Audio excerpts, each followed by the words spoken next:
जितेंद्र आव्हाडांनी सांगितलं त्याप्रमाणे देशी होण्याचं काम ते करते. मला एक प्रश्न तुमच्या मार्फत लोकांना कळवायचा आहे की देशाच्या प्रधानमंत्र्यांनी काल एके ठिकाणी भाषण करत असताना संसदेमध्ये महिलांच्या आरक्षणाच्या संबंधीचा जो निर्णय एक वर्षाने घेतला, या निर्णयाच्या संबंधी संसदीय स्थानांवर 2 सदस्य सोडण्याचं या निर्णयाला अतिशय अनुकूल कुणीही विरोध केलेला नव्हता. फक्त एक सूचना काही सरकारची होती की हा रस्त्यातून दुसरीचा निर्णय आपण घेतोय, या निर्णयामध्ये जसे SC या महिलांना संधी आहे त्याच्यावर ओबीसीला सुद्धा संधी द्यावी आणि ती तरतूद करावी अशी मागणी त्या ठिकाणी होती.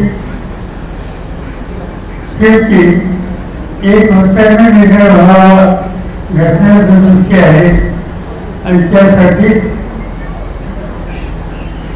तो निर्णय कसा झाला. आता ही पार्श्वभूमी असताना प्रधानमंत्र्यांनी असं स्टेटमेंट करणं हे आम्हाला श्रेयस्करदायक होतं की इथं काँग्रेस आणि काही लोकांचा नाईलाजाने त्यांनी यांना संधी सपोर्ट केलं.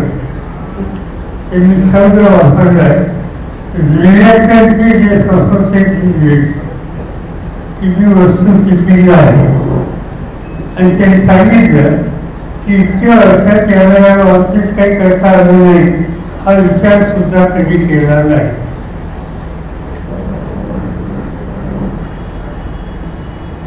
एकोणीसशे 93 साली माझ्याकडे महाराष्ट्राची सूचना होती.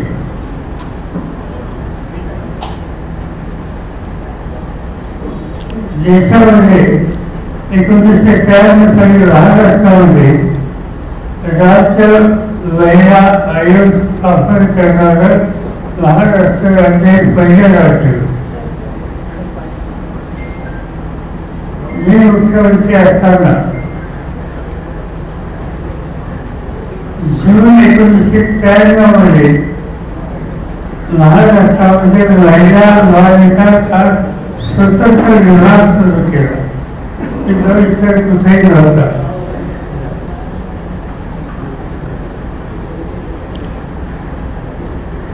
चोवीस एप्रिल 1993 रोजी 73वी घटना दुरुस्ती झाली. त्या दुरुस्तीच्या अंमलबजावणी सुरू झाली आणि त्यामध्ये देशभरात त्रिस्तरीय पंचायत व्यवस्था लागू झाली. घटनेचं क्रमांक 243 जग हे समावेश केलं आणि महिलांना स्थानिक स्वराज्य संस्थेमध्ये 1/3 आरक्षण द्यावे अशी तरतूद केली. त्याच वर्षी नगरपालिका, नगरपंचायत, महानगरपालिका यासाठी घटना दुरुस्तीचा कायदा पास झाला आणि शहरी भागामध्ये महिलांसाठी आरक्षण लागू झालं.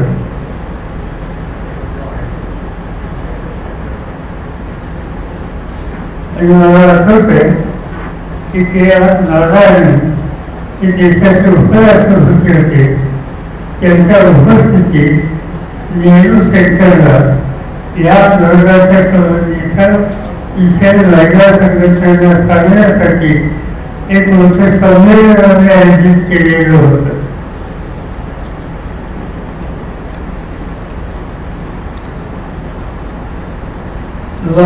जून 1994 महाराष्ट्रानं देशात पहिलं महिला धोरण जाहीर केलं आणि या धोरणामधूनच महाराष्ट्रात सरकारी निमसरकारी विभागातील महिलांच्यासाठी 30% आरक्षण ठेवण्यात आलं आणि नंतर ते स्थानिक स्वराज्य संस्थेमध्ये 33% निर्णय घेतला आणि असं करणारं महाराष्ट्र हे देशाचं पहिलं राज्य.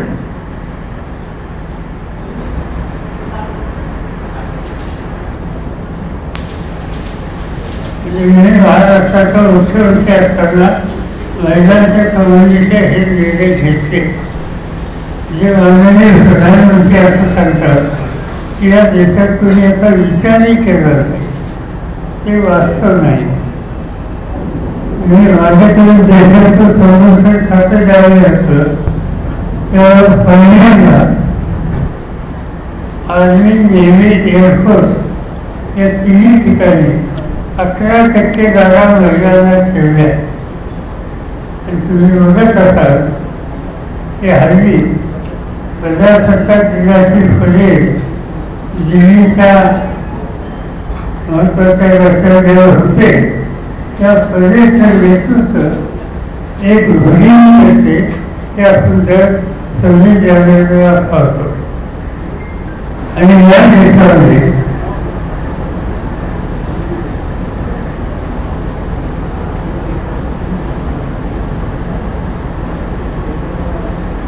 एअरफोर्स मध्ये महिलांना सहभागी करून घेतलेलं आहे. एक दुसरी माहिती त्याची ऑथेंटिक माझ्याकडे हे नाही, पण एका लष्करात एका एअरफोर्समधल्या वरिष्ठ अधिकाऱ्याची माझी वेळ झाल्यावर त्यांना महिलांना आणि महिलांना जेव्हा घेण्याचा प्रश्न हा महिला म्हणून त्यावेळेला कुणाचे त्याला सहकार्य नव्हतं. आपल्याकडे एक पद्धत आहे, दर सोमवारी सकाळी 9 वाजता डिफेन्स मिनिस्टरच्या ऑफिसमध्ये डिफेन्स मिनिस्टरच्या अध्यक्षतेखाली एक बैठक होते. त्याला आर्मी, नेव्ही, एअरफोर्स तिन्हीची डिफेन्स सेक्रेटरी हजर असतात आणि ते एकंदर डिफेन्सच्या स्थितीचा आढावा घेत असतात.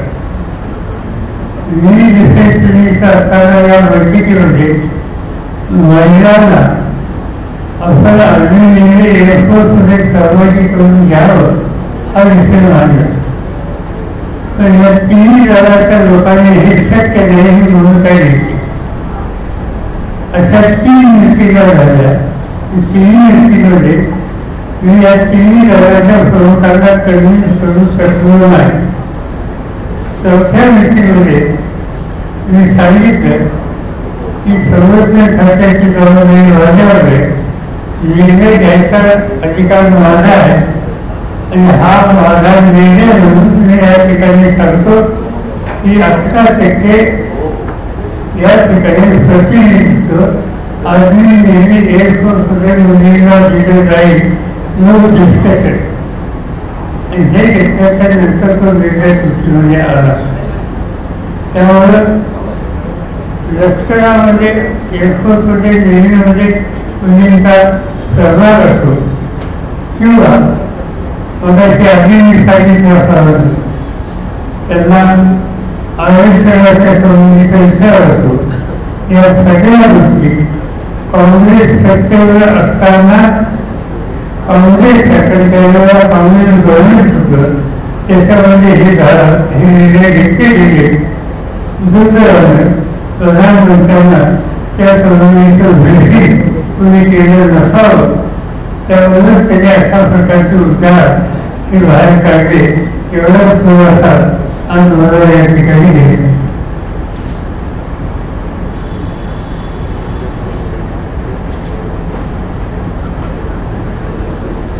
आता दूसरा थोड़ा वेगळा इश्यू आहे की आत्ता मला कांदा खरेदी विक्री करण्याचं शिक्षण म्हणजे नाशिकहून घेतलं आणि आज जी कांद्याची परिस्थिती झालेली आहे त्याचं मुख्य कारण केंद्र सरकारने कांदा निर्यातीची 40% एक्साईज ड्युटी लावली त्याचा परिणाम कांदा उत्पादक शेतकरी कांदा व्यवसायिक यांचा गंभीर परिणाम झालेला आहे. आज माझी माहिती असते की पवार प्रदेशात संध्याकाळी 7 वाजता या प्रश्नासाठी बैठक घेणार आहे. आमचा आग्रह आहे की 40% ड्युटी ही फार मोठी ड्युटी आहे आणि त्या संबंधीचा निर्णय त्यांनी घ्यावा. 40% ड्युटी कांदा वर्षाचं काही कळलं नाही. कांद्याची उपलब्धता देशात आहे. व्यवसाय भाव वाढतील किंवा प्रकारची सरकार कधी नाही आणि ती ड्युटी त्यांनी भरून घ्यावी हा माझा आग्रह आहे. हिंदीत पण तुम्ही रक्षा मंत्रालयाचे निर्णय जे आहेत ते हिंदीत पण ब्रीफ करा हिंदीला ब्रीफ कीजिए. एक बात ऐसी है कि प्रधानमंत्री जी ने कल एक बात कही कि 2067 में एक राय से महिला को अध्यक्ष देने का जो निर्णय हो गया इसमें 2 सदस्य छोड़कर सभी सदस्यों की सहमति थी. इनकी मांग कुछ लोगों की थी कि आरक्षण हमें मंजूर है और आरक्षण में जैसे अगर आरक्षण में SC को सुविधा दी है वैसे ही उन्होंने कोई अभाव में नीति लेने की आवश्यकता है. केवल यही है मगर जो कॉन्स्टिट्यूशन अमेंडमेंट हुई वो यूनिवर्सिटी हो गई सिर्फ 2 मेंबर्स और इससे ऐसी स्थिति होने के बावजूद प्रधानमंत्री जी ने कहा कि कांग्रेस के उनके साथी हैं उन्होंने सब इस्तेमाल किया घमंड के लिए तो जो सर यहाँ जीवन भी शामिल हो गए ये बात सच नहीं हम खुशी से बात कभी बताई और उन्होंने ये बताया आज के प्रेस कॉन्फ्रेंस में 1992-93 में आगे शिक्षा बारे में जिन्हें नेशनल लेवल पर और स्टेट लेवल पर यहाँ किया था.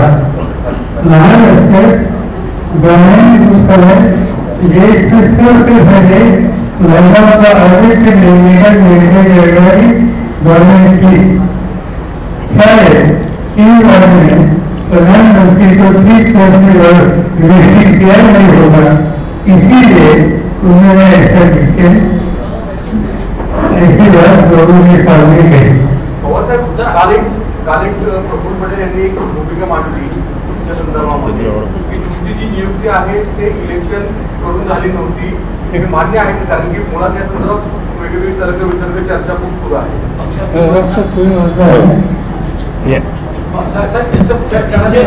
या सगळ्याची उत्तरं पुराव्यासह दिली आहे. साहेबांना माहिती आहे साहेबांचं एकदा बोलणं संपलं कि मग मी आपल्याशी बोलायला सुरुवात.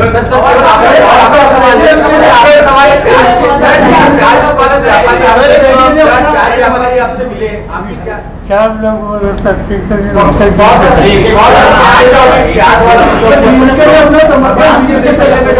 उपस्थित कि आपसे आपके प्रतिनिधिमंडल नासिक का मिला है. केंद्र सरकार से आपकी क्या दरखास्त रहेगी क्योंकि शाम को एक महत्वपूर्ण बैठक इस सिलसिले में पीयूष गोयल के साथ अखिल पवार ले रहे हैं. मुझे ये बताया गया कि 7 बजे सह्याद्री पर पीयूष गोयल साहब ने इस बारे में किसी को बुलाई है. वहाँ लोग उनके सामने यहाँ की फैक्चुअल पोजिशन क्या है देखेंगे. मैं उम्मीद करता हूँ कि इसमें कुछ न कुछ ऐसा निकलने के लिए कोशिश हो जाएगी. 40% जो ड्यूटी लगाई गई है वो पूरी रद्द होना चाहिए. एक ऐसी नुमाइश जीवन मेरा ये कहना है कि 40% जो ड्यूटी लगाई है एक्सपोर्ट को, ये एक तरह से अन्याय है किसानों के ऊपर, बेचने वालों के ऊपर, और ये विचार करना चाहिए। और दूसरे एक पर्सनल अनुभव आपको कहता हूँ, जब हम पॉलिसी में इस तरह से मदद करते हैं, इसकी रिएक्शन अन्य देशों में भी होती है। एक चीज ये सारे एग्जाम्पल, मैं एग्जाम्पल, एक चीज मैं श्रीलंका गया था, मैं गवर्नमेंट में था, और श्रीलंका में मेरी मीटिंग राजपक्षी के साथ थी, वहाँ के राष्ट्रपति, और उस समय देश में राइस ज़्यादा था, अनाज का स्टॉक ज़्यादा था, और साथ साथ प्याज भी ज़्यादा था।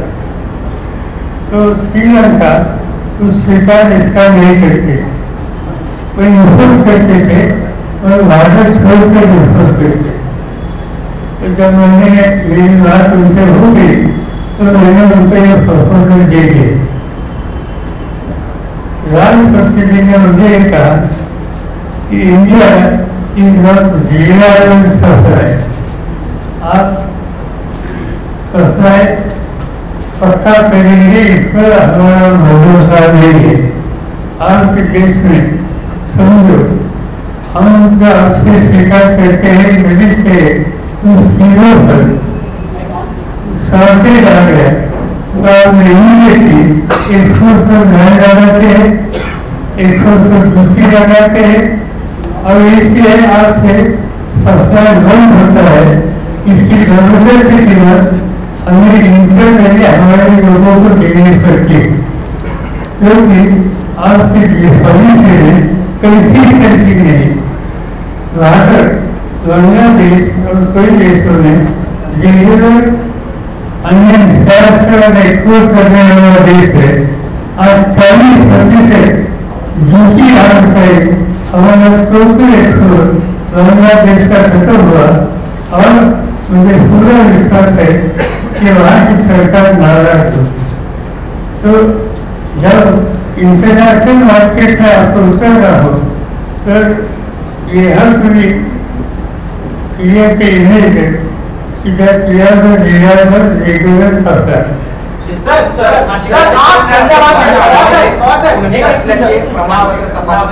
नाफेड आणि एनसीसीएस आमच्या कांदा खरेदी करू नये, मार्केटमध्ये उतरू नये असं देखील व्यापाऱ्यांचं म्हणणं आहे, आणि 350 रुपये जे अनुदान दिलं होतं प्रति क्विंटल ते अद्याप शेतकऱ्यांना मिळालेलं नाहीये। कांदा अक्षरशः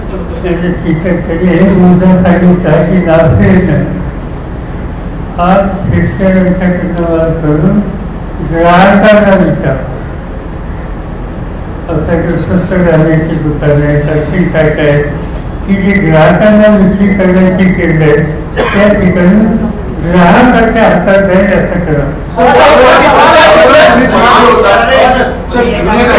मिनिस्टर असताना नंतर तुमची एक सातत्याने भूमिका लागली, there should not be what you have termed, there should not be a switch on and switch on policy on onion export, onion import.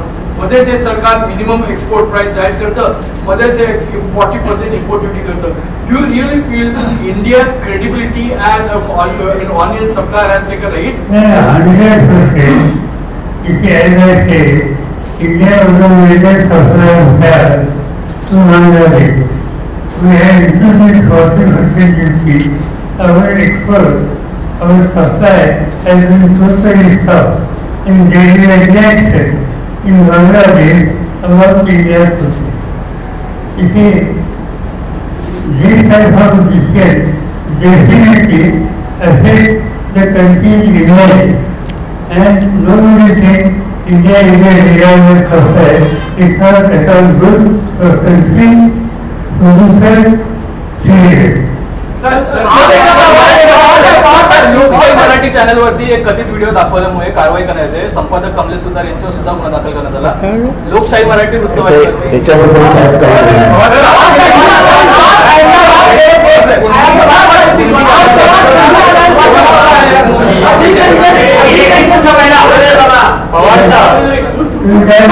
आप अहमदाबाद गए थे, लगातार बहुत सी तरफ से आरोप लगाया जाता है कि उनके उदय में जो ग्रोथ हुई उसके लिए सरकार मदद करी। आप 25-30 साल से जानते हैं गौतम अडानी को, क्या सच में उनका जो ग्रोथ हुआ है उसके लिए मोदी जिम्मेदार है या फिर उनका खुद का कर्तव्य? ये मुझे कुछ बात होगी। मैं अहमदाबाद में गया था एक वर्षे से। अहमदाबाद के पास साधन नाम का एक इंडस्ट्रियल स्टेट है। साधन में एक वाराणसी के किसान परिवार के व्यक्ति ने वहाँ एक इंडस्ट्री लगाई। इसका इनॉग्रेशन मैंने किया। वो इंडस्ट्री एक्सेप्शनल इंडस्ट्री है, छोटी है। जब ये अवसर वाराणसी में संतो गाय नीचे गाय डाली वर्षाला राहिला तर तिच्या पहिल्या 2 दिवसाचं जे दूध असतं ते वेगळं असतं, त्याला वाराणसी चीज असतं. त्या दुधापासून त्या शेतकरी कुटुंबाच्या व्यक्तीनं 10 वर्ष अभ्यास करून एक प्रोडक्ट डेव्हलप केलं आणि तो प्रोडक्ट 2 थेंब जरी सकाळी तुम्ही चहा टाकून घेतले तर तुमची इम्युनिटी वाढते, प्रतिकारशक्ती वाढते. असा प्रोजेक्ट त्यांनी तयार केलं. इथं व्हिजिटिंग केलं आणि त्यांनी विनंती केली की याच्या उद्योगात तुम्ही यावं. वाराणसी तालुक्याच्या एका खेड्याच्या एका शेतकऱ्याने अशा प्रकारचा प्रोडक्ट तयार करून देशात कुठे मिळत नाही हा मंडळाचा निर्णय घेतला. मला असं वाटतं की त्यांना प्रोत्साहित केलं पाहिजे. त्या कार्यक्रमात गौतम अडानी यांना त्यांनी अध्यक्ष म्हणून बोलवलं होतं, मला उद्घाटन म्हणून बोलवलं होतं आणि म्हणून मी आनंदाने गेलो, त्याचं उद्घाटन केलं आणि त्या शेतकऱ्याला शाबासकी दिली. असं कुणाच्यावर तुम्ही करत असेल तर त्याच्यामध्ये काही चूक नाही, हे आनंदाने आहे. कनाडा को लेकर के एक सवाल है। जिस प्रकार से भारत और कनाडा के रिश्ते पिछले कुछ दिनों में खराब हुए हैं, इस बीच जस्टिन ट्रूडो जो प्रधानमंत्री है वहाँ के, उनका स्टेटमेंट आया, उन्होंने ब्लेम जो है वो इंडिया पर लगाया. इसके अलावा अमेरिका के राष्ट्रीय सुरक्षा सलाहकार का स्टेटमेंट है कि वी आर विद Canada. You think that this is indeed a big statement amid the tensions between Canada end India? Not you, not support, we will totally with Indian problem. Sir, you are not clear. Sir, can I have same question? You know, there has been definitely a major tension between India and Canada. No, question doesn't arise for me as a citizen, as a member of parliament. My total approach will be support Indian government first. On this issue, government is not responding to Justin Trudeau. Sir,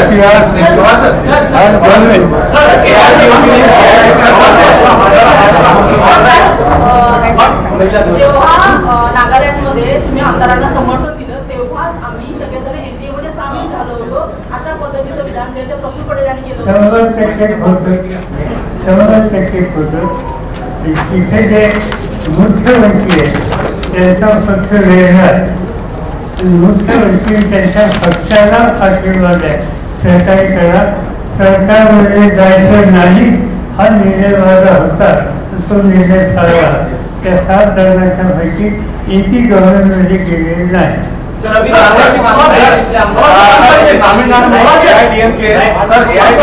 आता NDA मधून AIDMK हा पक्ष आता NDA पासून वेगळा झाल्याची भूमिका मांडली. इंडियाची जी एकत्रित बैठक झाली त्या प्रकरणामध्ये पाहिलं तर सगळ्यात जास्त महत्त्वाची भूमिका तुमची होती. आता AIDMK ला इंडिया सोबत घेण्यासाठी तुमचा प्रयत्न असेल का? कशा प्रकारची दिशा आहे? असं आहे की GMC आम्हाला लोकांचा व्यवसाय आमच्या सगळ्यांचा इंडियामधला जिल्ह्यावर सहकार्य आहे. आणि त्याबरोबर या संबंधीचा कुठलाही निर्णय GMK आणि स्टॅलिन यांना विचारल्याशिवाय आम्ही घेणार नाही. आणि त्यामुळे याची चर्चा सुद्धा आम्ही करणार नाही.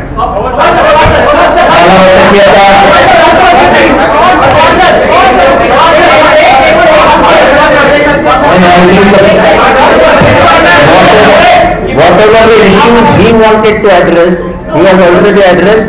The next issues will be addressed by me.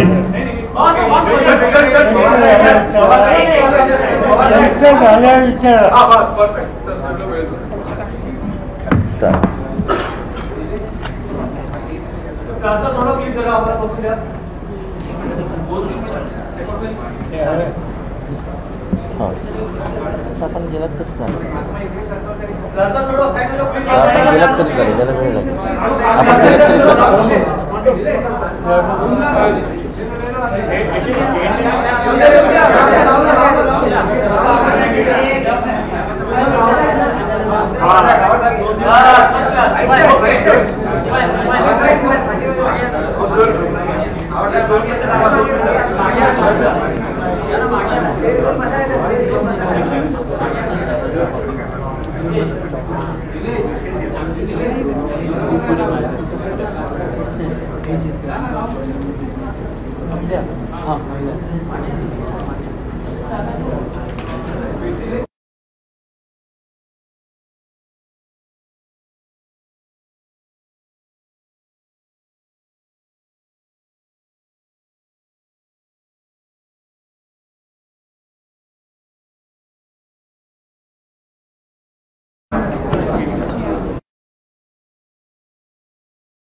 तरी मराठी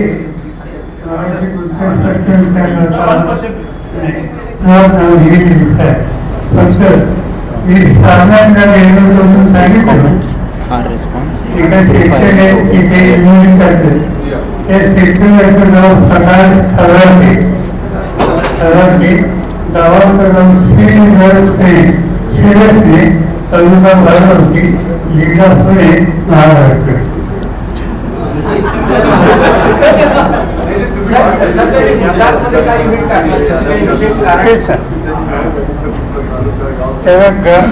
एका विशिष्ट गायीचं दूध असतं की गाय गिर गाय, गिर गाय दुधामध्ये आहे.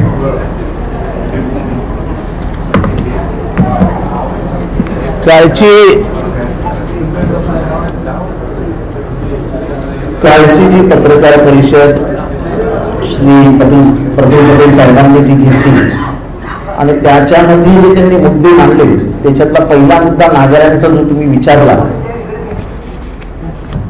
त्याच्यामध्ये कालच मी पत्र दाखवलं की ते म्हणत होते की आम्ही NDA जॉईन केली, आम्हाला तशी आम्ही पत्र दिलं वगैरे वगैरे वगैरे. ते पत्र कुठे मिळालं त्यांना ते त्यांनी काही सांगितलं नाही पत्रकार परिषदेला. माझ्या हातात पत्र आहे, त्या पत्रामध्ये त्या लोकांनी, त्या सदस्यांनी तिथे असलेले मुख्यमंत्री रिओ हे एका वेगळ्या पार्टीचे, नॅशनलिस्ट डेमोक्रेटिक प्रोग्रेसिव्ह पार्टी, आणि त्या पार्टीला समर्थन आणि त्या पार्टीच्या गव्हर्नमेंटमध्ये सामील होण्यासाठी परमिशन मागितली. त्यांनी कुठेही BJP NDA असा शब्द आम्ही वापरलेला नाही. त्यामुळे BJP किंवा NDA ला समर्थन देणं हे कुठेही वास्तवात लिखित स्वरूपात कुठेही नाही. त्यामुळे जे काही सांगण्यात आलं ते केवळ लोकांना भ्रमित करण्यासाठी सांगण्यात आलं आणि स्वतःच्या ज्या मनातल्या गोष्टी आहेत त्या तिथे त्यांनी मांडल्या. हा त्याचा पुरावा. आता त्याच्यानंतर त्यांनी वेगवेगळ्या गोष्टी सांगितल्या. त्याच्यातलं जे प्रमुख कारण आम्हाला दिसतंय ते म्हणजे त्यांच्या आमदारांमध्ये प्रचंड अस्वस्थता आहे. ही अस्वस्थता ह्याच्यासाठी आहे की आमदारही वकिलांचा सल्ला घेत असतात आणि वकील स्पष्टपणाने सांगतायत की जे शिवसेनेचं जजमेंट आलेलं आहे त्याच्याने अनेक गोष्टी ECIच्या क्लिअर झालेल्या आहेत. लेजिस्लेटिव्ह पार्टीलाच तुम्ही प्रधान मानून तुम्ही जर निर्णय घेणार असाल तर इलेक्शन कमिशनचा जो दृष्टिकोन आहे तोच चुकीचा आहे. त्यांनी सांगितलं ऑर्गनायझेशनल प्रोसिजर, ऑर्गनायझेशनल स्ट्रक्चरचा पण विचार केला पाहिजे. आणि कालची प्रेस कॉन्फरन्स घेणाऱ्यांना माहिती आहे की ऑर्गनायझेशनल सपोर्ट नावाची गोष्टच त्यांच्याकडे नाही आहे. पूर्ण ऑर्गनायझेशनची सपोर्ट आहे तो माननीय पवार साहेबांकडे आहे. ते सांगत होते संगमानचं जजमेंट ते रेफर करत होते. संगमानचं जजमेंट हे माझ्या अंदाजाने 2003चं आहे आणि जे शिवसेनेचं जजमेंट आहे ते 2023चं आहे. त्यामुळे जे शेवटचं जजमेंट असतं ते प्रमाण मानलं जातं. त्यामुळे शिवसेनेचं जे जजमेंट आहे आणि त्याच्यामुळे मध्ये काही पॅरेग्राफ्समध्ये उल्लेख केलेला आहे की लेजिस्लेटिव्ह पार्टी म्हणजे पॉलिटिकल पार्टी नाही. पॉलिटिकल पार्टीचा एक छोटासा भाग हा इलेक्टेड रिप्रेझेंटेटिव्ह म्हणजे विधायक मंडळ असतं, बाकी सगळे ज्या विंग्स असतात त्याचा विचार तुम्हाला करावाच लागेल. हे एक स्पष्ट केल्यानंतर त्यांनी असं म्हटलं की राष्ट्रवादी कांग्रेस पार्टी ने 30 जून को एक प्रारंभिक बैठक में फैसला हुआ कि अजीत पवार के नेतृत्व में हमें राष्ट्रवादी पार्टी को आगे बढ़ाना है और चलाना है. आता त्याच्यातलं आमचं जे म्हणणं ते आम्ही मांडतो की त्यांच्या सगळ्या सोशल मीडिया हँडल जे आम्ही पुराव्यानिशी दाखवतो ती प्रारंभिक बैठकच कधी झाली नव्हती, कारण का त्यांचे जे सगळे सोशल मीडिया हँडल आहेत ज्याचे आम्ही स्क्रीनशॉट काढून ठेवलेत ती बैठक झाल्या तर कुठेही दिसत नाही. कुठलाही आमदार हा त्यावेळेस तिथे नव्हता, सगळे आमदार बाहेर होते. ते म्हणतात की टेलिफोनवर आम्ही त्यांच्याशी बोललो. आता कॉन्स्टिट्यूशन मध्ये कुठे लिहिलंय की तुम्ही टेलिफोनवर बोलून बैठक घेऊ शकता? टेलिफोनवर बोलून जगात कुठेही बैठक झाल्याचं आजपर्यंत तरी प्रमाण सिद्ध झालेलं नाही, त्याला कायदेशीर परवानगी पण नाही. नंतर उद्या मी जितेंद्र आव्हाड आहे, मी सकाळी उठलो, दिल्लीला गेलो आणि अर्ज सादर केला की मी अध्यक्ष, मला पक्ष हवा आहे. तर हे तेवढंच सत्य आहे जेवढं अजित पवारांनी सांगितलं पक्ष माझा आहे. कारण अजित पवार साहेबांनी जेव्हा 30 तारखेला पत्र दिलं तेव्हा स्वतःच्या एकट्याच्या सहीचं दिलं. पहिलं त्यांचं जे पत्र आहे ते पत्र ऑन रेकॉर्ड आहे की ते पहिलं एकट्याच्या सहीचं दिलेलं आहे. अच्छा, हे सगळं करायला ज्या कॉन्स्टिट्यूशनचा ते वारंवार उल्लेख करत असतात त्याच्यात एक चीफ रिटर्निंग ऑफिसर लागतो. मी त्यांना इथं आव्हान देतो की त्यांनी चीफ रिटर्निंग ऑफिसर त्यांच्या संपूर्ण प्रोसेसचं कोण होतं हे आव्हान नक्की सांगावं. आम्ही मात्र पुराव्यानिशी तुम्हाला सांगतो की आम्ही पूर्ण प्रोसिजर कंप्लीट केली. 3/8/2022 आम्ही परिपत्रक काढलं, सगळ्या राज्यांना पाठवलं. तेव्हा आमचे रिटर्निंग ऑफिसर होते टी पितांबरम मास्तर, जे आता 95 वर्षाचे आणि परवाच्या आमच्या बैठकीला देखील हजर होते. त्यांचं हे पत्र मी तुम्हाला हे सगळं पत्र तुमच्या हातात देणार आहे. त्याच्यानंतर कधी फॉर्म भरायचा, कोणी फॉर्म भरायचा ह्याचं तारीख जाहीर झाली. 9 वाजता रजिस्ट्रेशन ऑफ डेलिगेट्स हे पत्र आहे 5/8/2022 रोजी दिलेलं. 10 वाजता president's arrival to the Tarapur stadium. 10 वाजता flag hoisting by mister Sharad Pawar president NCP. 10:20 AM delegate session starts. 10:30 AM inauguration by Shri Sharad Pawar. हे पत्र कोणी दिलं आहे? रिटर्निंग ऑफिसर पितांबरम मास्तर.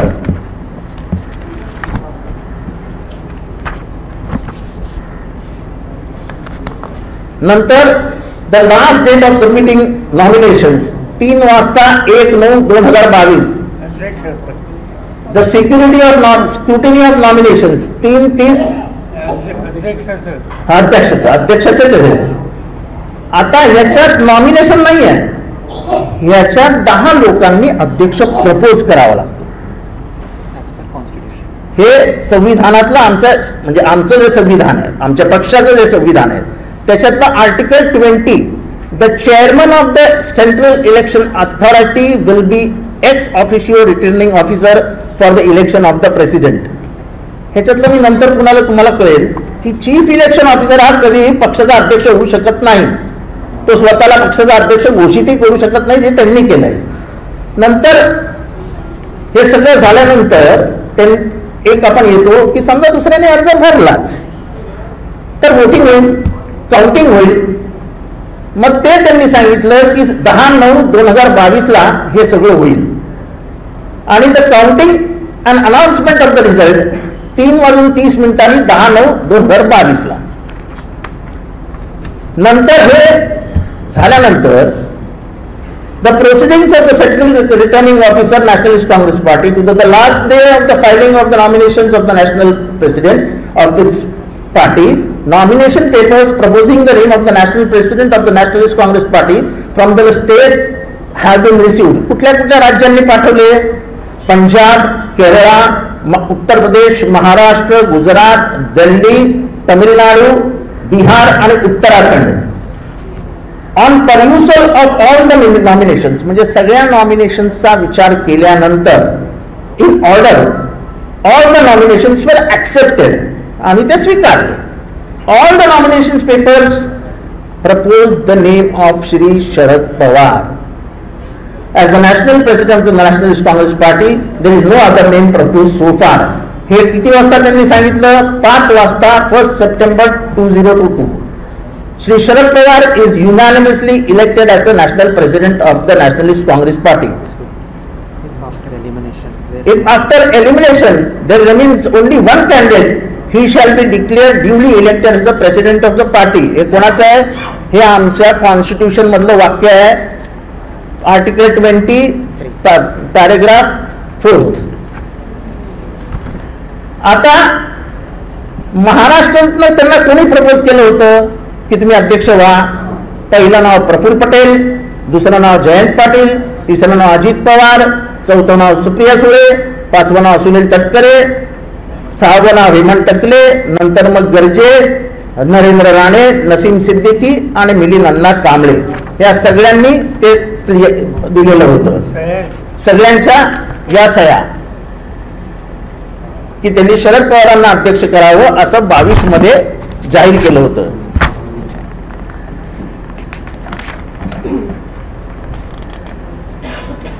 नंतर सर्वात खोटी गोष्ट म्हणजे हे सगळ्या प्रोसिडिंग्स ज्या कायद्यात बसणाऱ्या आहेत त्याच्या बाबतीत पूर्ण report of the completion of the organisation elections of the Nationalist Congress Party 15/9/2022 ला हे चीफ इलेक्शन अथॉरिटी म्हणजे Pitambaram master, the election process of the organizational elections of the Nationalist Congress Party has been completed by yesterday. The National Delegate Conference of the National Convention of the Nationalist Congress Party held yesterday at Calcutta Restaurant under the presidency of Shri Sharad Pawar has completed the organizational election process of the party. The details of the election president and other office advisors are given in the format attached for your information. आता हे सगळे जे आहेत appoint केलेले त्याच्याबाबतची सगळी माहिती ही election कमिशनला देण्यात आलेली आहे. म्हणजे इलेक्शन योग्य घेतलेच नाही, ते केलेच नाही, हे सगळे. आता त्याच्यात प्रफुल्ल पटेलांचं एक पत्र आहे attached here will please find the list of national office bearers, national secretaries, sports persons, working committee members including permanent invitees to working committee state. ते सगळं झालं. Decision of which has been taken during the National Convention held on 10-11 September 2022 in New Delhi, which has been duly approved by the National President of the Nationalist Congress Party. Who said this? It is said by Mr. Prafull Patel on a written letter, and he has sent it to everybody of the party. National Office Bearers ची नाव आहेत. In the National Convention of the Nationalist Congress Party held on 10-11 September 2022. Shri Sharad Pawar was elected unanimously as the national president of NCP. He was then authorized. हे कोण म्हणताय? हे प्रफुल्ल पटेल साहेब म्हणतायत की आम्ही त्यांना अधिकार दिला की बाकी इतर जी पद आहेत जी ती नेमली जाऊ शकतात, जी संविधानाने तुम्हाला अधिकार दिलाय. आमच्या संविधानात हा नेमणूक करण्याचा अधिकार हा प्रेसिडेंटला देण्यात आलेला आहे. त्याच्यामुळे तो हा अधिकाराचा वापर करत सगळ्यांशी चर्चा करत पवार साहेबांनी नॅशनल जी स्ट्रक्चरल आहे ऑर्गनायझेशन स्ट्रक्चर ते पूर्ण बनवलेलं आहे. आता हे म्हणजे कालचा त्यांचं इलेक्शन घेतलेच नाही, हे केलंच नाही, ते केलंच नाही, याच्यावरचा ऑफिशियल तुम्हाला कागदपत्र मिळतील. जहां तक ऑर्गेनाइजेशनल विंग है कि हमारे पार्टी का जो संविधान बना हुआ है उसके आधार ही जो पर चुनाव होना चाहिए वो हुआ नहीं है. आता तुम्ही बघितलं ते काय मी दाखवलं ते केवल एक अधिवेशन बुलाकर हम पदाधिकारी बन गए ये लीगली उचित नहीं है. एक अधिवेशन नहीं बुलाया था, उस अधिवेशन के कालावधि के पश्चात कई दिनों से ये चालू था. इलेक्शन डिक्लेअर झाल्यानंतर नॉमिनेशनची डेट येते, परत घ्यायची डेट येते, उमेदवारी फायनल होते आणि मग आपण निवडणुकांना सामोरे जातो. हे साधारण तुम्हा सगळ्यांना माहिती है. केवल एक अधिवेशन जितने भी राज्य के अध्यक्ष है वो केवल नॉमिनेटेड हुए हैं और कोइंसिडेंस की बात है मेरे हस्ताक्षर से हुए हैं. आपको संविधान मालूम ही नहीं है कि ये अधिकार आपने खुद ने और सब हम लोगों ने मिलके ये अधिकार अध्यक्ष को दिए हुए हैं और ये संविधान में लिखा हुआ है. पार्टी के चुनाव का अगर उसके कॉन्स्टिट्यूशन के हिसाब से हुए तो बराबर है, लेकिन वो हुए नहीं। कोई हमारे पास रिकॉर्ड नहीं है, आपके पास रिकॉर्ड नहीं है, हमारे पास सब रिकॉर्ड है और वो रिकॉर्ड हम अब जनता के सामने रखे हुए हैं।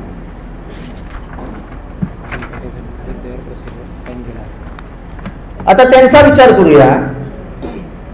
कंपॅरिझन विथ देअर प्रोसिजर 10 जुलै filing by Ajit Pawar.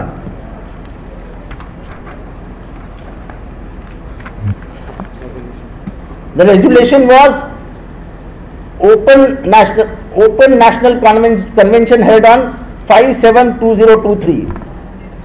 Ajit Pawar as national president, he is already elected as national president. Who elects him? Where are the delegates? Who is the chief returning officer? How can he be declared immediately and without any legal proceedings followed?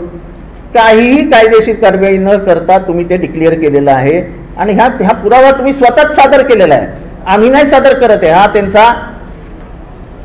तिथे पत्र आलंय ना, अजित पवारांचं पत्र आहे।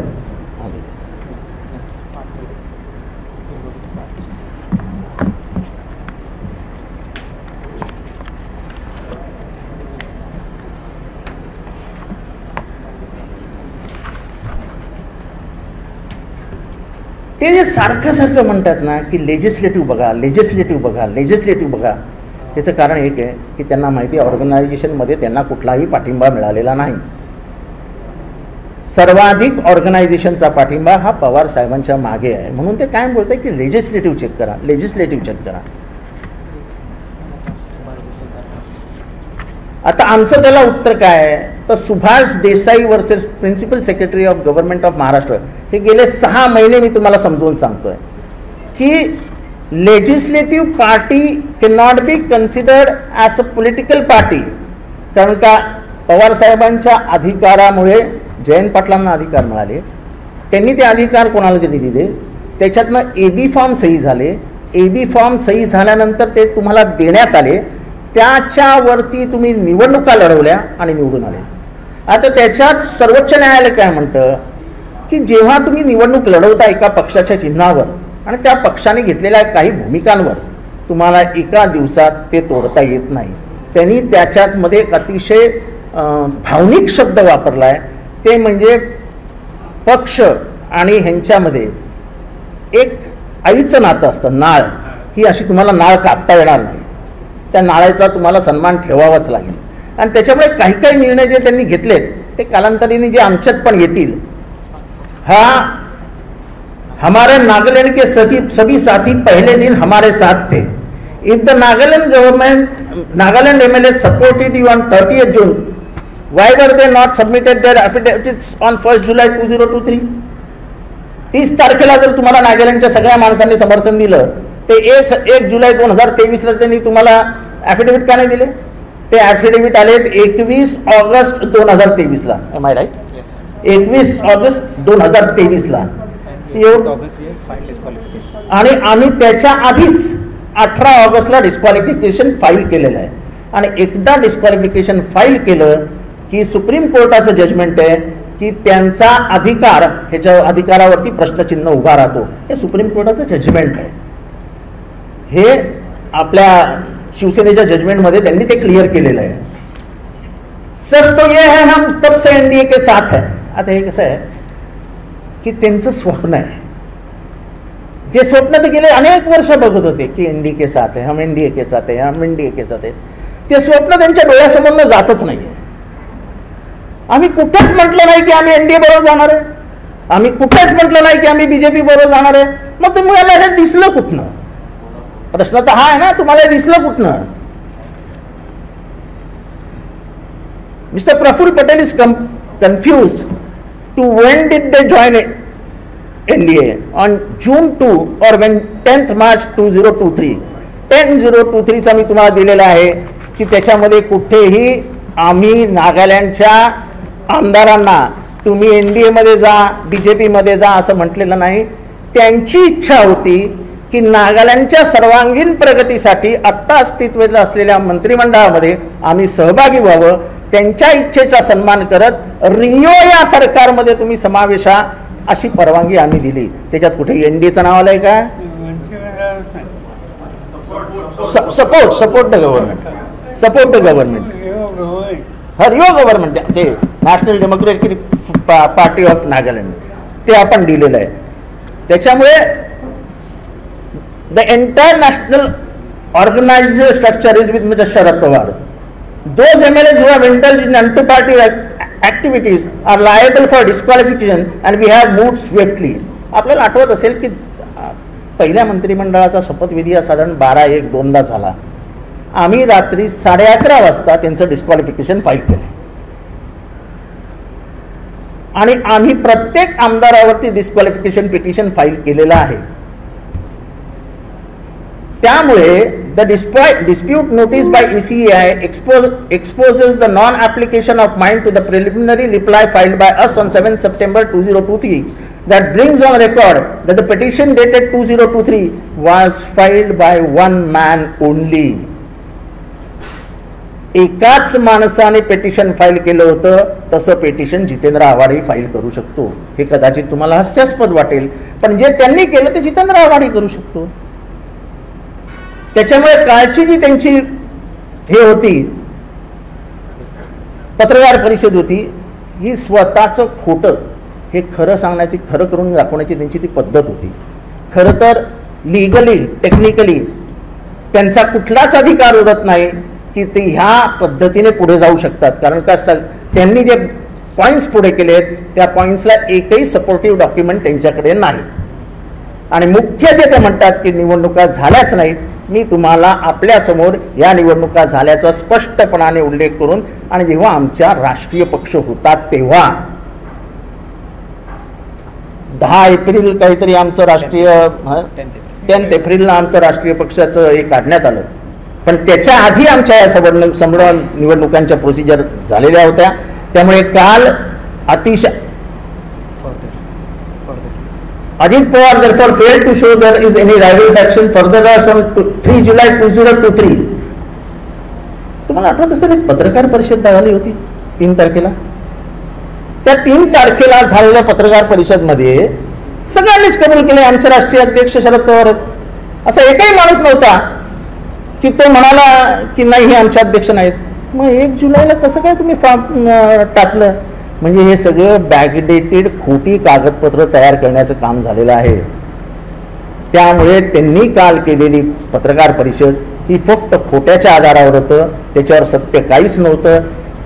ते असंही म्हणाले की नोव्हेंबरमध्ये इलेक्शन कमिशन निर्णय देईल. आत्तापर्यंत त्यांनी 2 तारखा दिलेल्या होत्या, त्याच्यामध्ये तरी काही इलेक्शन कमिशन, पण इलेक्शन कमिशन बद्दल असं बोलणं की ते निर्णय देतील, ते पक्ष आणि चिन्ह आम्हाला देतील, हे इलेक्शन कमिशनची जी स्वातंत्र्यता आहे त्याची एक जी गरिमा आहे त्याच्यावरती बोट ठेवण्यासारखं आहे. ते निर्णय घेतील ना. आम्हाला हे माहिती आहे की पटकथा कथा लेखक कोण आहे, हा लघुपट निर्माण कोण करत आहे आणि ॲक्टर्स कोण आहेत. शिवसेनेमध्ये वेगळे ॲक्टर होते, आता वेगळे ॲक्टर आहेत, पण प्रोड्युसर डायरेक्टर एकच आहे. त्याच्यामुळे हे सगळं माहीत असल्यामुळे हे त्यांना माहीत असल्यामुळे ते वारंवार फक्त लेजिस्लेटिव्ह वर बोलतायत. आता आम्ही हे सगळे जे डॉक्युमेंट्स आहेत की कोण कोण पवार साहेबांबरोबर कोण कोण त्यांच्याबरोबर आहेत, त्याच्यातले 95% लोक जे अधिकृतरित्या नेमण्यात आले होते त्याच्यातल्या 50-95% लोकांनी आपल्या सह्या, आपल्या ॲफिडेव्हिट माननीय पवार साहेबांना पाठिंबा देणारं दिलेलं आहे आणि ते आपल्या माहितीसाठी आम्ही सादर देखील करणार आहोत. त्यामुळे कालची झालेली पत्रकार परिषद ही फक्त खोट्याच्या आधारावर होती, त्याच्यात सत्य काहीच नव्हतं. हे आम्ही पुराव्यासकट आपल्याला सिद्ध करून दिलेलं आहे.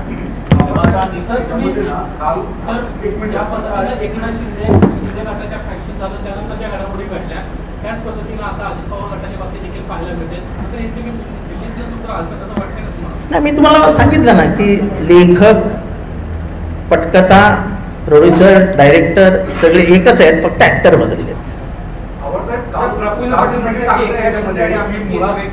प्रफुल्ल पटेल काय म्हणतात हे मी सगळं कसं खोटं हे दाखवलेलं आहे. सुप्रीम कोर्ट जेव्हा म्हणतं की विधायक मंडळ म्हणजे विधानसभेचे सदस्यांचा समावेश असलेल्या पॉलिटिकल पार्टीमध्ये विधानसभेच्या सदस्यांना लिमिटेशन्स आहे. पॉलिटिकल पार्टी ही कम्प्लीट त्याच्यापासून वेगळी आहे. विधिमंडळ पक्ष हा म्हणजे पक्ष ठरवू शकत नाही, पक्ष नाही. विधिमंडळ पक्षाचा नेता कोण ठरवतं? काय सांगितलं सुप्रीम कोर्टाने इलेक्शन शिवसेनेच्या जजमेंटमध्ये? त्यांनी सांगितलं की व्हीप अपॉइंट करण्याचा अधिकार हा पक्षाच्या अध्यक्षांना आहे. राष्ट्रीय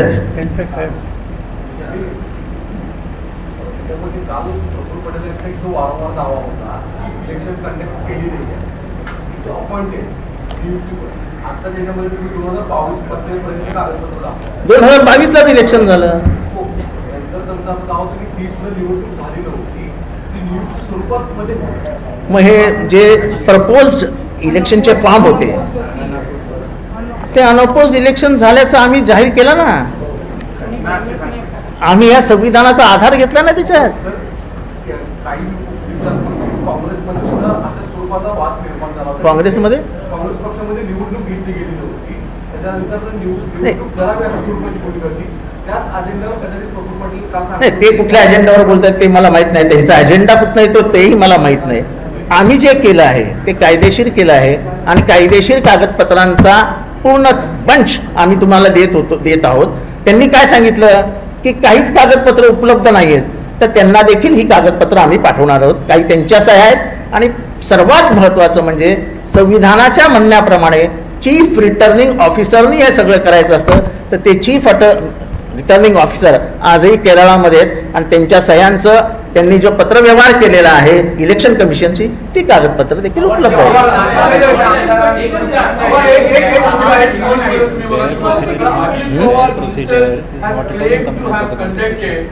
Is self-election laughable, completely illegal, unrecognized, and in disregard of the party constitution?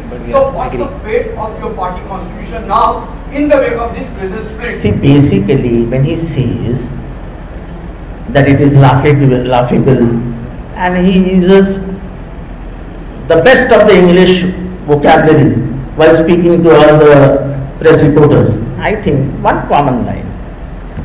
Papers are signed by Mr. Prafull Patel and he says elections have been completed and we are not dependent on him. We are dependent on Mr. Pitambaram Master, who was recognized as the chief returning officer, and the chief returning officer has complied all the papers with election commission and we have received copy of it. And it is not that he is not there, he is alive in Kerala. National president जे आहे अजित पवार असं दाखवलेलं आहे आणि ज्यावेळेस शपथविधी झाला त्यावेळेस त्यांनी सांगितलं की शरद पवार नॅशनल प्रेसिडेंट आहे. तुम्ही कायदेशीर काही भूमिका मांडणार आहे कारण की नॅशनल प्रेसिडेंट मध्ये संदिग्धता निर्माण झालेली दिसते. नाही, असं आहे की पहिली गोष्ट म्हणजे त्यांच्या शब्दामध्येच कॉन्ट्राडिक्शन आहे. आता अजित पवार हे लेटर आहे, ते स्वतःला नॅशनल प्रेसिडेंट म्हणतात, नॅशनल कन्व्हेन्शन बोलवतात आणि त्याला प्रेसिडेंट म्हणून स्वतःच सही बनवतात. नॅशनल कन्व्हेन्शन बोलवण्याच्या आधी स्वतःला नॅशनल प्रेसिडेंट घोषित करून घेणं हे कुठल्या कायद्यात बसतं? आणि त्याच्या बाजूला वर्किंग प्रेसिडेंट म्हणून प्रफुल्ल पटेल सही देखील करतात. The appointment of Shri Ajit Pawar as national president of the NCP made on 36/2023 is hereby ratified by all members of the attending convention unanimously signed by Ajit Pawar.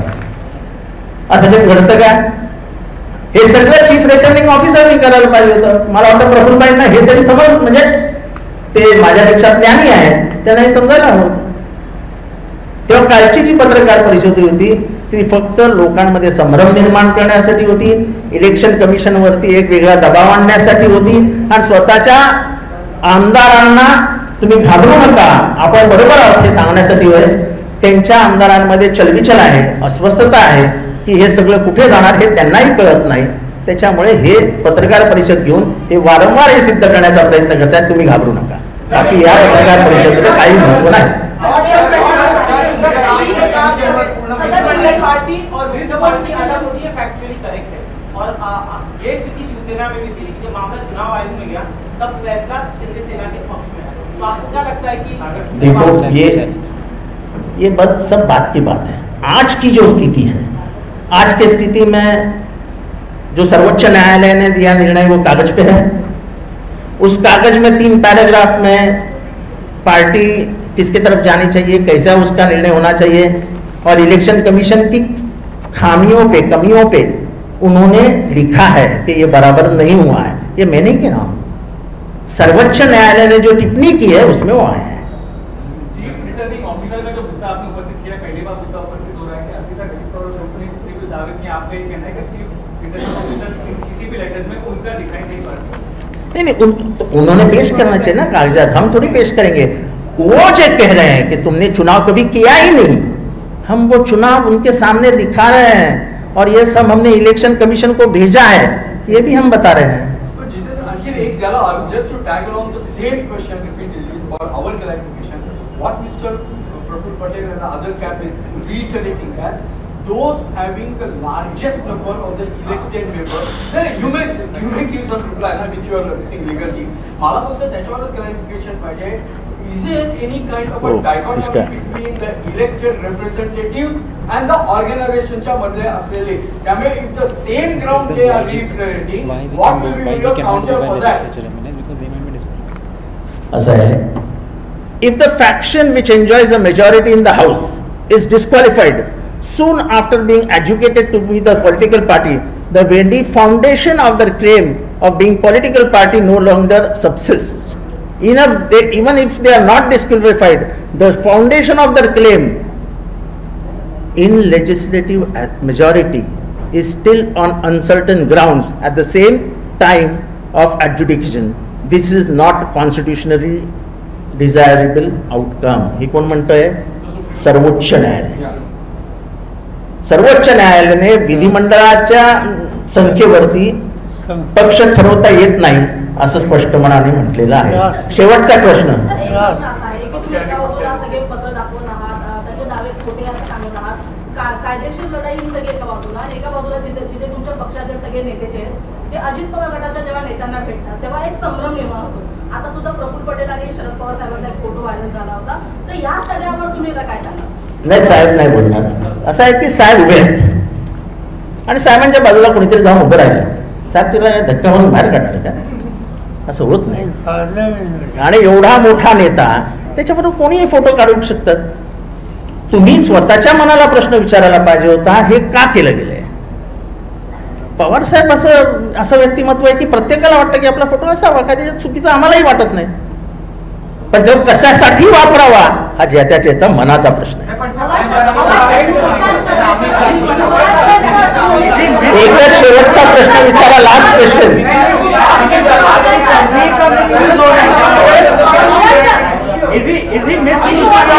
Ajit Pawar गटाकडून दावा केला जातो की आमच्याकडे तुखड आमदार आहेत पण आकडा सांगितला जात नाही.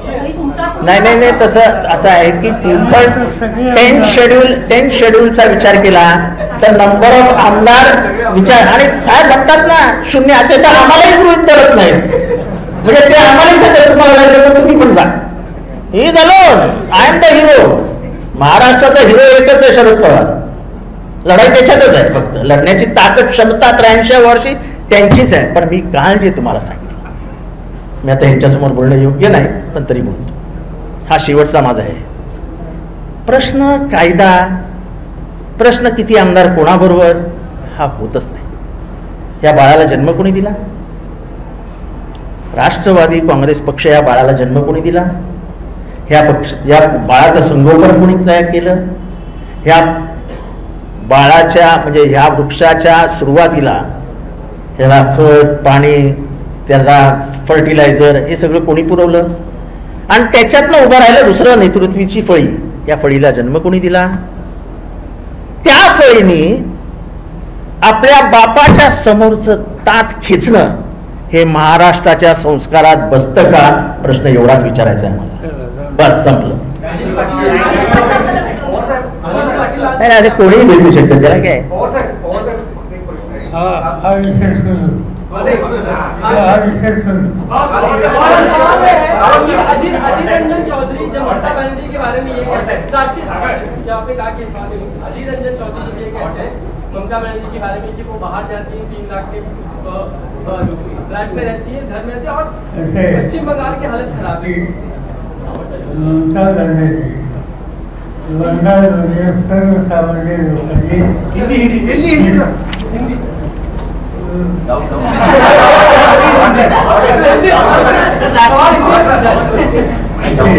ममता बनर्जी वेस्ट बंगाल के आम जनता ने जिसका स्वीकार किया है कि मोस्ट पॉपुलर लीडर, और इसीलिए इनके बारे में कुछ कहना हमें ठीक लगता है। जी हमारे साथियों ने कुछ कहा, हम कई सालों से देख रहे हैं कि उनके रिश्ते अच्छे हुई और इससे इस तरह के भाषा से उन्होंने कहा उनको एक आदत है और ये आदत उसकी हमें किसी को पसंद नहीं। सर इसमें इंडिया अलायंस इसमें कोई फर्क पड़ेगा, क्योंकि वो जिस तरह बयान देते हैं कि इंडिया तो पंजाब में भी ऐसे ही हुआ सर कुछ गलत नहीं होगा। अनिल पाटील आज आपल्याला भेटायला आले होते, आपली भेट जमली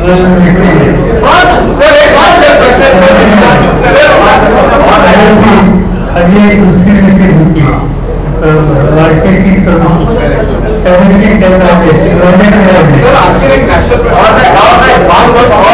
basically to divert the attention from unemployment farmers stress हे सगळं करण्यासाठी मोदी एक डिवायजिंग पॉलिसी करतात. सर आताचे 2 रिपोर्ट झाले, एक आझिम प्रेमजी युनिव्हर्सिटीचा आणि सीएमआयचा, which has clearly said in the डिरेजिम आताच्या काळामध्ये unemployment rate is the highest 7.95% आणि तो अर्बन मध्ये जास्त आहे, रुरल मध्ये 4.5%. त्यातल्या जर सिल्वर लाईनिंग वुमनची जी एम्प्लॉयमेंट आहे ती स्टॅबिलाइज होते किंवा एक्सेलरेट होते. How do you see this? What's the government's response to that? Inflation वाढत आहे, FDI कमी होते. जी वस्तुस्थिती लोकांच्या समोर निर्णयाच्या माध्यमातून आली, ही वस्तुस्थिती बघितल्याच्यानंतर देशाची अर्थव्यवस्था ही अतिशय मजबूत आहे. या प्रकारचं जे इन्फ्लेशन केलेलं होतं ते वास्तवाला धरून नाही हे सांगणारे हे उदाहरण आहे. इथे वस्तुस्थिती आहे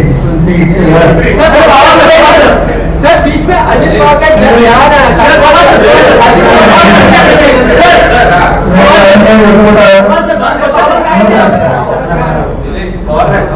भाजपचे प्रदेशाध्यक्ष चंद्रशेखर बावनकुळे यांनी पत्रकारांना असं की एका कॉलेजचा घ्यावा असा विषय नाही की व्यक्तीने अजित पवार जी का बीच में बयान आया था बारामती में, जो कह रहे थे कि अभी मेरे पास वित्त मंत्रालय है, मैं सरकार में कर रहूंगा कि नहीं पता नहीं, जब ऐसा कहते हैं मुझे क्या मालूम यहाँ क्या होगा क्या खड़ा है। पत्रकार परिषद खत्म हुई। Basically, Congress leader Pratap Bajwa integral part of the India Alliance. Congress basically is saying that आपके 32 MLAs हमारे साथ आना चाहते हैं, तो एक फूट दिखने को मिल रही है पंजाब में। क्या इसको इंडिया अलायंस में कुछ फर्क पड़ेगा? Will it impact India Alliance's future? Because आप आदमी पार्टी और कांग्रेस में क्राइसिस दिख रहा है। इसका असर इस अलायंस में कुछ होगा। हमारे आपस में डिस्कशन हुआ है इस चीज पर, कई जगह पर तो सब काफी सोचते हैं, इसे सुधार करते हैं कि होना नहीं चाहे, हम चाहते हैं पर हुआ तो इसका असर हमारी जिंदगी में हो रहा है।